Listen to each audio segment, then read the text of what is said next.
Assalamualaikum warahmatullahi wabarakatuh. Perkenalkan, nama saya Lita Novita dari Universitas Sultan Ageng Tirtayasa. Di sini saya sedang mengikuti kelas sertifikasi laboran Program Kredensial Mikro Mahasiswa Indonesia tahun 2021. Di sini saya akan menjelaskan mengenai alat pelindung diri. Mari kita simak definisi dari alat pelindung diri.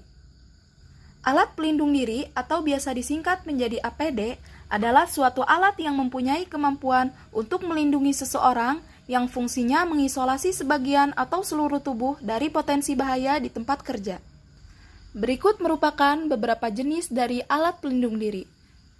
Ada alat pelindung kepala, alat pelindung mata dan muka, alat pelindung telinga, alat pelindung pernafasan beserta perlengkapannya, alat pelindung kaki, alat pelindung tangan, pakaian pelindung, alat pelindung jatuh perorangan, dan pelampung. Mari kita simak penjelasan dan fungsi dari beberapa alat pelindung. Yang pertama, ada alat pelindung kepala.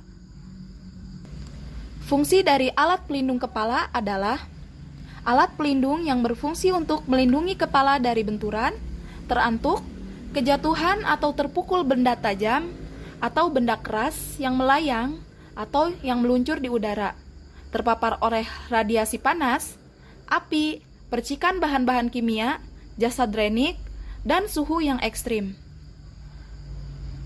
Jenis dari alat pelindung kepala terdiri dari helm, topi, atau tudung kepala, penutup atau pengaman rambut, dan lain-lain. Yang kedua, ada alat pelindung mata dan muka. Alat pelindung mata dan muka adalah alat pelindung yang berfungsi untuk melindungi mata dan muka dari paparan bahan kimia berbahaya, paparan partikel-partikel yang melayang di udara dan di badan air, percikan benda-benda kecil, panas atau uap panas, radiasi gelombang elektromagnetik yang mengion maupun yang tidak mengion, pancaran cahaya, benturan atau pukulan benda keras atau benda tajam. Jenis dari alat pelindung mata dan muka terdiri dari kacamata pengaman, goggles, tameng muka, masker, tameng muka, dan kacamata pengaman dalam kesatuan. Yang ketiga ada alat pelindung telinga. Alat pelindung telinga adalah alat pelindung yang berfungsi untuk melindungi alat pendengaran terhadap kebisingan atau tekanan. Jenis dari alat pelindung telinga terdiri dari sumbat telinga dan penutup telinga. Yang keempat ada alat pelindung pernapasan beserta perlengkapannya. Alat pelindung pernafasan beserta perlengkapannya adalah alat pelindung yang berfungsi untuk melindungi organ pernafasan dengan cara menyalurkan udara bersih dan sehat atau menyaring cemaran bahan kimia, mikroorganisme, partikel yang berupa debu, kabut, asap, uap, gas, dan sebagainya. Jenis dari alat pelindung pernafasan dan perlengkapannya terdiri dari masker, respirator, cartridge, kanister, rebreather, airline respirator, continuous air supply, tangki selam dan regulator, dan lain-lain. Yang kelima ada alat pelindung kaki. Alat pelindung kaki berfungsi untuk melindungi kaki dari tertimpa atau berbenturan dengan benda-benda berat, tertusuk benda tajam, terkena cairan panas atau dingin, uap panas, terpajan suhu yang ekstrim, terkena bahan kimia berbahaya dan jasa drainik, dan tergelincir. Jenis pelindung kaki berupa sepatu keselamatan pada pekerjaan peleburan, pengecoran logam, industri, konstruksi bangunan, pekerjaan yang berpotensi bahaya peledakan, bahaya listrik, tempat kerja yang basah atau licin, bahan kimia dan jasa drainik, dan atau bahaya binatang dan lain-lain. Yang keenam ada alat pelindung tangan.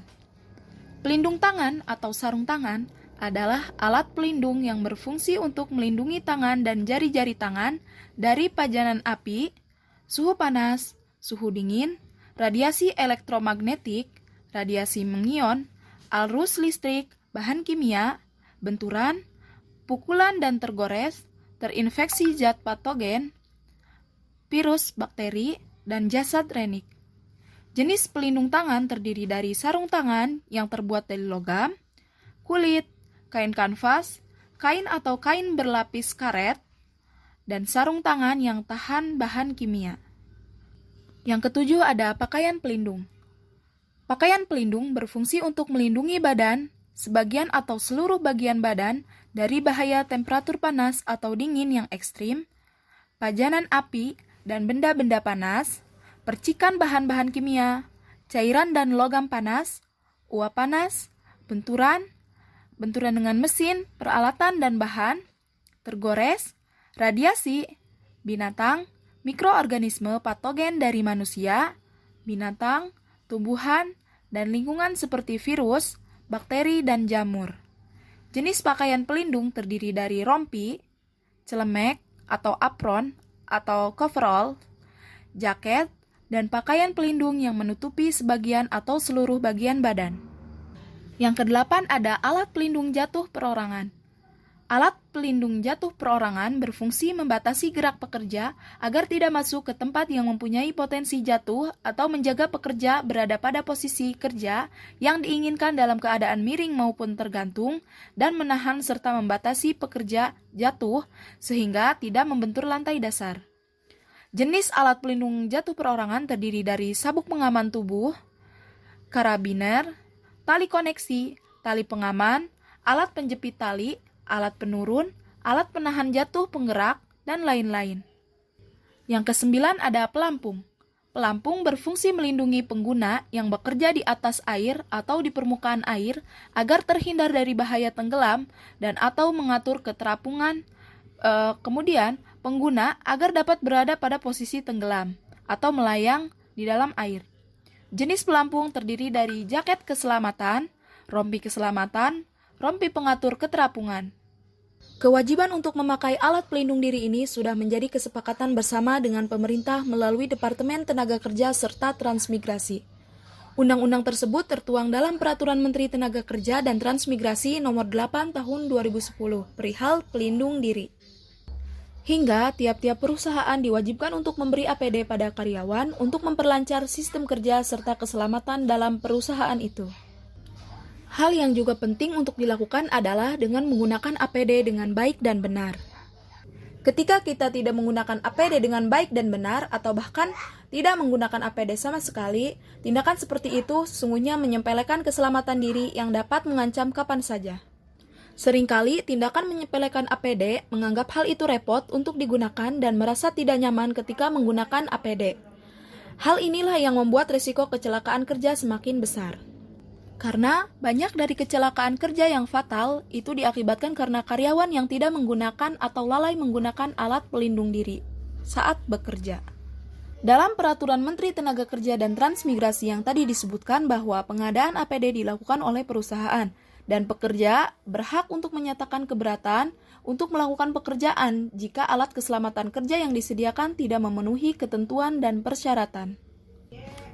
Maka dari itu, mari kita tingkatkan keselamatan kerja dan kurangi angka kecelakaan kerja dengan menggunakan APD sesuai standar ditentukan oleh pemerintah dan internasional. Cukup sekian yang bisa saya sampaikan, kurang lebihnya mohon maaf. Wassalamualaikum warahmatullahi wabarakatuh.